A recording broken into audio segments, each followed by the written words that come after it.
there, sports fans. Going to do a little review on what I learned on painting the old Sunfire Bird. Now you'll see it's got no graphics and stuff on it yet. So I'm going to just break down the very basics because that's what I know is the very basics of painting.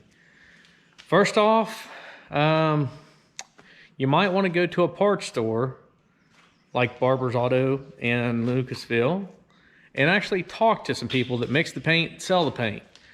Because without that, I would have bought just random jargon. Go to an actual paint store though, because I didn't know that, you know, the activator, what it is, hardener type stuff. I knew that paint required something. I may have thought it was paint thinner. I don't know. I could have. But I went to them and I asked them, you know, this is what I'm doing. I'm doing a two-part paint, you know, base coat, clear coat. They call that a two-part paint. What do I need to do? What do I need? So they set me up with Bare Essentials, asked me what I planned on doing as far as, was I just going to spray it all in one night? Was I going to sand in between coats? I ended up sanding between coats. And I'm going to tell you, even though the car is covered in yellow pollen right now, believe it or not, she is pretty daggone smooth. And I did not, I didn't even wet sand the clear yet. And it is pretty darn shiny. So I'm very, very happy with this. There were a few runs that I can still get out because it's in the clear. FYI, if you don't fix your errors as they occur, you can't fix them in the last stage. I'm going to give you a little example. I may have made a little boo-boo with the primer, and I was trying to set my gun actually. I had bought this gun, I don't even know how long ago. Never used it, of course, because this is my first time painting. And as I was adjusting, I pulled the trigger and went all over the hood. Now, it wasn't a big deal because I was in the primer phase. However, it did not mist. It come out and drip like driblets. If you don't sand that out like I forgot to, it's going to end up in your final layer. Now, I'm not going to lie. If I'd have caught it, I would have sanded it. I was trying to honestly get this thing done because I was really, really working on trying to get back on the mullet machine. I really want this car up and going like ASAPers. And the good thing is I found out the fuel pump's under warranty here in town. That's even more gooder. So, that being said, we have to wait a month to put on any decals. That's to let the paint cure, harden, bake, however you want to say it. So, you absolutely have to do that. And there's our decal on the mullet machine. Pretty cool, huh? Pretty excited about that. Let's see. The mixing cups. The mixing cups, I actually learned this at Barber's. Where in the crap is a mixing cup? Don't try to recycle these mixing cups. It's not worth it. Don't try to recycle the sticks that you stir the paint. But I'm gonna give you a little tidbit that they told me. You see those numbers up there at the top? 2 to 1, 3 to 1, 4 to 1. Well, campers, check this out. So, let's just say your paint is 2 to 1. See that 5 right there? That's where you fill your paint. See that 5 right there? That's where you pour in your hardener. So, I don't know what the gray line means. Maybe somebody else does. But I only went to right here. And then I went to right there with the hardener. So, 5 to 1. And then, you know, 6 to 6. 6 to 1, whatever. But you get what I'm saying. It has the numbers on the side. And generally, the paint will tell you on the side My paint was 2 to 1. And that particular thing did not say it. It just had a picture of like paint and a smaller picture of hardener, I guess. So I Googled it.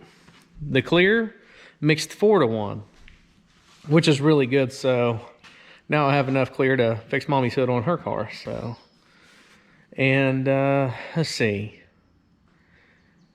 I'm going to recommend sanding in between your base coat and your clear coat. The reason why, if you are a new painter, this guy, if you're a new painter, it's going to absolutely make your paint job look like you knew what the heck you were doing.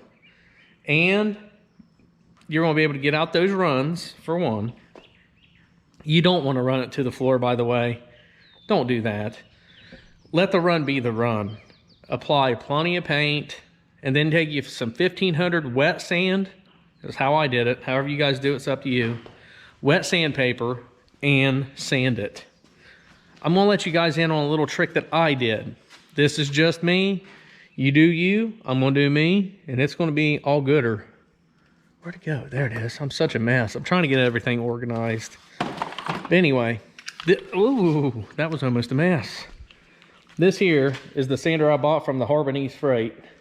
That's 1500 grit. So I may have used a little bit of brain power, to my knowledge. I did turn down the air pressure right here. See that knob? I turned it down so this thing didn't sand so fast. I dipped it in a bucket of water and I let it eat. But I didn't let it eat a lot. You're going to want to watch on any sharp corners, edges, anything that sticks out. Your flat areas usually aren't too bad. But anything like this, and there's a reason why I'm not touching that, because, you know, all that stuff that's all over this paint is essentially like sandpaper right now. But you're going to want to watch your edges, because those things right there, you will knock the paint off quicker than you can say, really? Really? I promise you. So let me see, what else? Was there anything else? Sand in between your coats. The amount of work that you put in is the amount of work you're getting out, guys. I say that full-heartedly. Like, if you guys ever see this car, it's not perfect, but it's pretty darn nice. There are some flaws that I created, such as, whenever I wrapped this particular piece here, I didn't know there was water trapped under it until I'm painting. Yeah, you imagine how good that was, right? So I took my finger and poked right here, and water just went running down the bumper.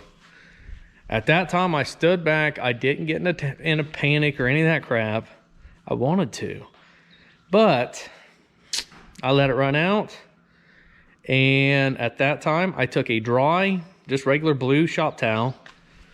I dried it up, and I just went along with it like it never happened. Now, am I saying there's flaws? Absolutely. I think there's a little one right here-ish somewhere. But anyway, the same thing happened with this darn tail light. Now, that's actual dirt, but it messed up in there too. There was water hiding behind the light. Yes, I know. I should have taken that one out. I did not. Take out all your lights, because this sucker right here can hold all kind of nastiness right behind there. Now, I took out the tail lights. I did not take out this. Of course, I took out this light down here, the third brake light. This, if I would have been thinking correctly, I'd have raised it up all the way and just like kind of stuffed the paper in and wrapped it like that. And the pinch itself would have probably held that in just fine. But instead, I wrapped it in, I mean, it held great, and I don't really see any paint flaws with that part. But the taping part was, you know, that was the, see, I kind of, yeah, it's not great, but you know what? This was a learning experience, guys. And I'm going to say, I feel good about it. I'll feel a lot better painting the old mullet machine than what I would have I mean, I couldn't imagine jumping right into it and not knowing the little bit more of what I know now. I sanded the body with this with 220 mostly, then 320, and then we went to primer. I sanded mostly with 220 again, and then I took it down to 1500 grit wet and 1000 grit sandpaper. 1500 is as small as I went, not gonna lie. That's the smallest sandpaper as I went. I have 2000, I didn't use it. And I didn't think, honestly, that I needed to. It just requires more time to sand with 1500 versus, you know, all the others. But you know what? I think it's a victory. I am more than willing to listen to you guys, see what you got to say. I am by no means a paint expert. I'm just trying to help you guys that's thinking about doing this for your first time. If you have the extra money, the Amazonian site sell a real nice Develas, however you say it, starting line set of paint guns. I used a 1.3 tip on both paint and the clear. And what that does, the tips actually change how much it mists. If you want a nice thicker type, you know, that's what you're gonna have to up the size of the tip to 1.8, 1.4, whatever you want. Saying that to say this, on my final coat of clear on this particular car, I think it was about almost 1 o'clock in the morning. No, that was the paint night. Anyway, I'd been wet sanding on this for at least 4 hours, trying to make it smooth as glass. So I was going to reuse the same paint gun, even though I had 2 guns. I know, it's all on me. I did have 2 guns. I didn't want to get the other brand new one dirty. And I goofed up. And I used a dirty gun. That bit me in the booty, because what happened is I still had paint remnants left in. I'm trying to get this set out that I bought so I can show you guys a little bit more gooder. Come here. Arr. So what I did was, I didn't get all of the paint out of the little paint bucket thingy here. I screwed up. I thought, it's not going to matter. I don't think it will. And I'm in the clearing stage, by the way, which I don't know if I don't think, if I've got a run in the clear, it's not that big. And that's a success. So this is the set you can get from the old Amazonian site. Now, these are developed, and it's called the Starting Line brand, or Starting Line whatever. Well, let's just say for argument's sake, I was using this. There was still nastiness left in my reservoir. Here I am spraying like this, and I see it spit right out the end, meaning I have a dirty tip. I could have prevented 100% of this 2 ways. One, I could have cleaned out inside this container better and wiped it out to make sure there was absolutely, positively nothing left in there. Number 2, this can slide right in there. This is another filter. Whoop. Did I do it? Nope. Why? Because I got in a rush. That's the main part I want to make absolutely clear. Do not get in a rush on this stuff, because I have learned you cannot rush paint. There's no easy way around it. What you give is what you get. I mean, it is honestly, it's rough work. Like, you know, in mechanics, you can sometimes, you know, slide this and, get that bolt and move this a little bit and get that one, or if you know how to do this, you can do it 15 minutes versus 35. Or honestly, I don't think there is any quick way to do body work if you want it to last and if you want good results. Maybe I'm wrong, I don't know. Like I say, this is all up for your interpretation, however you guys want to take it, roll with it. But these are the tips that I would pass on to you. Absolutely, if you got two guns, which I recommend, if you got two guns, use two guns. I like the 1.3 and 1.4 tips. It says it right on the tip itself. Whenever you take the little nozzle off, I wish I'd have done that, dang it. I'll show you on my cheap gun. Which the cheap gun, throw down primer beautifully. Absolutely beautifully. And this is it. You can get this, well, that's a Campbell housing, so you can probably get that at Walmart, I'm guessing. But generally, the tip size is right here. See that black feller sticking out there? Usually it says 1.8, 1.5, 1 point something. Right in there.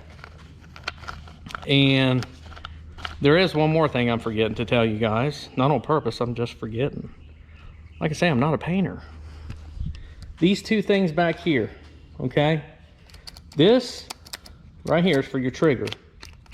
That's how much movement you will have. Adjust that puppy out. Adjust him out all the way. And then adjust it in just to where you can feel tension. You want sprayage. Sprayage is good. This right here is your paint flow. You have to back that sucker out all the way. Just let it flow. And furthermore, this was a trick the old man showed me, and I'm glad he did. I bought air pressure regulators for this particular job, and I bought like 3 of them for realsies. Like this. Wow, that's really dirty. Anyway, so I tried to adjust on those. Every time I did, it still read like whatever PSI I had set over here at the tank. So I adjusted this to whatever poundage I wanted. Now, I think I had it set at right at 50. Now, by the time it gets through all this line, to your gun, this, that, and the other, it's going to go down. And then that gauge reads properly where you're really at. Do some test sprays. Get you a piece of cardboard. If you have a really good straight up and down pattern that's mystified, that's a good pattern. Like, you don't want dots. You don't want and just a little dot. You know what I mean? So let me see if I can show you with a, let me see this here guy. I'll show you with this. Maybe if I can get it open. All right. So if you spray and let's just say you see that, that's what you want. Well, you want that straight considering, but you don't want to see. If you see that, adjust your air. Do not spray with that. You will have run city, and then you'll be really upset of all the hours and maybe a week and a half worth of just sanding and body work that you did to this car, because you're going to throw it out the window sanding all those runs out. For this particular car, I think I almost used a whole gallon of black. And yes, this is a small car. I almost used a whole gallon of black paint, as well as I think I used the better parts of 3/4 gallon of clear. But I wanted a good, solid coat of paint on it that I could buff, sand, whatever, without burning through. That just gave me comfort. So I might have too much paint on it, but you know what? It shines like a mirror, and I haven't even sanded the clear, so I feel good about that. You guys, you can research. They say so much paint per panel or something, is what I heard from another paint guy, of course, after I painted, so that's good. Anyway, guys, those are all the tips that I know to tell you. Buy you some paint thinner also to soak your gun parts in after you're done. You cannot let this stuff set up. You'll ruin your paint guns and primer guns and whatever else. You want that stuff clean. Paint and clean are two in the same. I wouldn't suggest spraying with the door wide open or with a big industrial fan at full steam, because I'm 100% sure me with this big sucker at full steam was a no-go. That was not a good move. I closed down this big door, I opened that little door, and then I put this big old sucker on, you know, get this stuff out of here, which it did work. But I think it also brought some stuff like maybe from the ceiling-ish down, because there's stuff in the hood. I mean, kind of is what it is. I gotta kind of live with it. I might be able to sand her down and out. I'm not really sure. Overall though, guys, like I say, I'm not a body guy. I'm a body guy. And I hope this helps you. I hope that it gives you enough confidence. And let me tell you, actually, this thing was worth it. The before and after on this is absolutely amazing. It's definitely within budget. So I absolutely recommend you guys, if you can, if you have to spray outside, spray outside. If a bug lands in it, I had a bug land in mine, let it land, pick it out later. You can sand his little butt, whatever you got to do. But whatever happens, just keep going like it didn't happen and fix it afterwards. That's exactly what I would say to you guys. Because if you had enough paint to it, you can sand it out. Trust me, this car's living proof. But guys, thanks again for watching. I appreciate you so much. And thanks for all these new subscribers. I appreciate you guys. Man, keep telling other people. This is so awesome. We're like 140-ish. So 139, 140, somewhere in there. I mean, that's awesome to me. So thank you guys so much. I hope this is encouraging some of you guys get on that budget build stuff. Like I say, this is really, overall, if I didn't have to do the paint and tires, it's going to be like a decal kit and, you know, a little Fast Not Furious muffler, you know. But I'm just saying, make your ride customized for you. Do what works for you. And as always, if you don't mind, that old subscribe button, wherever it is, hit that, and I'd appreciate the heck out of it. I gotta get to work because we got a lot of just messiness going on in here. So thanks for your time, guys. You guys have a great weekend. We'll see you next time on Right Turn Garage TV.